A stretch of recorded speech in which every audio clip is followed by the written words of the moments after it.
in terms of the like, how it's changed. So you've told us how you both got into your work. How has it changed over the last 5-10 years? Has technology changed things? Has the kind of quest for truth, like we've seen through Catch and Kills for Ronan Farrow's work in that book and the kind of work you're doing, is it getting easier? Is it getting harder? What significant changes have you both seen, Gail? I would talk about two changes which seem like they might be in opposition to each other, strangely.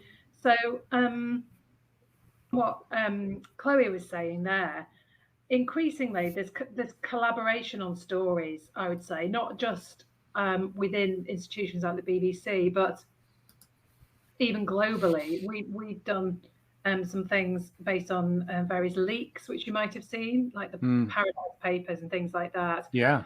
And that was 94 partners, all working together, and it was a genuine sharing of information. So if we researched a particular aspect of the story, we would share that with the Guardian, and then one of their journalists might have another nugget, and then someone in Nigeria might have had another nugget, and we put them all together, and together, you can find out so much more.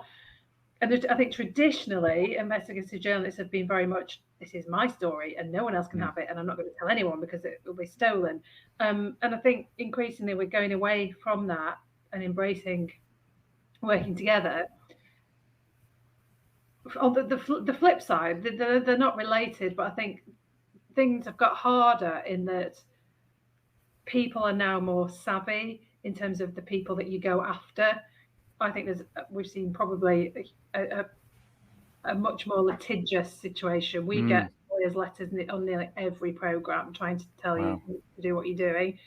And then even if you do say get someone, and in our case it might not be a huge baddie, it might just be a government minister on a matter of policy. They're so PR'd that really you don't get much out of them when you do get them in front of a microphone. So your chase is not always ending in a sort of scalp sometimes. So more collaboration, which makes you more powerful, but on the flip side, people are better prepared to be investigated in some ways and sort of like hold off. That's fascinating. And Chloe, what about you? What changes have you seen? I mean, the biggest in the last couple of years has been GDPR, which is the data protection laws, which is a real pain for us because it actually means that lots of information that was available online, we suddenly had this whole online world that opened up, and online investigative journalism became a whole different field where we knew how to sort of scratch behind websites and find how people were connected and where they were built and who by. All of that has suddenly been locked away from us by these new privacy laws, which obviously have very good reasons for being there, but for an investigative journalist has made things even harder.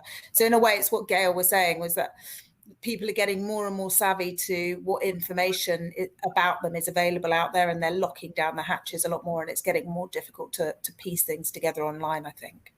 It's partly because we're all listening to 1,000 true crime podcasts about how it all works. So we're being educated by the investigators and now know how to defend ourselves better. It's kind of, it gets very meta, doesn't it?